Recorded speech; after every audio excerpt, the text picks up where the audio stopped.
بسم اللہ الرحمن الرحیم۔ السلام علیکم ناظرین، جیسا کہ آپ جانتے ہیں کہ ایک ہے نگار ایک ایسی فلم ہے جو کہ پاکستان فوج کی پہلی لیفٹیننٹ جنرل خاتون نگار جوہر کی زندگی پر بنائی گئی ہے۔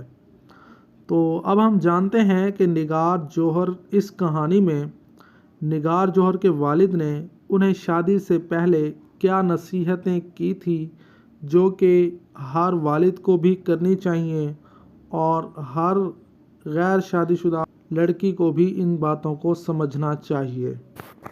انہوں نے کہا، بیٹا ہمیشہ اپنے شوہر کی عزت کرنا، اسے بڑا ماننا، اس لیے نہیں کہ وہ شوہر ہے، مرد ہے، بلکہ اس لیے کیونکہ اس کے ساتھ ساری زندگی گزارنی ہے۔ زبان دو گی تو وہ خود بخود تمہیں مان دے گا۔ ہاں، لیکن تمہاری شادی کر رہا ہوں، کسی کی غلامی میں نہیں دے رہا۔ اللہ نہ کرے اگر زندگی میں کوئی ایسا وقت آئے، کوئی ایسی پریشانی آئے جس کا کوئی حل نہ ہو تو واپس چلی آنا۔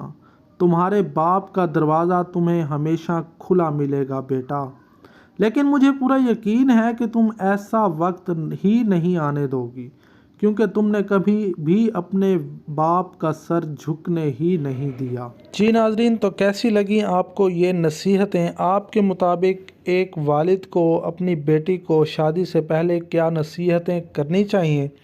وہ کمنٹ سیکشن میں ضرور بتائیے گا۔ اور یہ سٹوری بہت ہی زبردست سٹوری ہے، بہت درد بھری سٹوری ہے۔ اس کو مکمل اگر آپ اس کی شارٹ خلاصہ جاننا چاہتے ہیں تو ڈسکرپشن میں لنک دیا گیا ہے، ورنہ آپ مکمل سٹوری کمپلیٹ دیکھنا چاہتے ہیں تو 1 گھنٹہ 40 منٹ کی سٹوری ہے۔ اس میں سارا کچھ بتایا گیا ہے کہ نگار جوہر کو یہاں تک پہنچنے میں کتنی مشکلات کا سامنا کرنا پڑا۔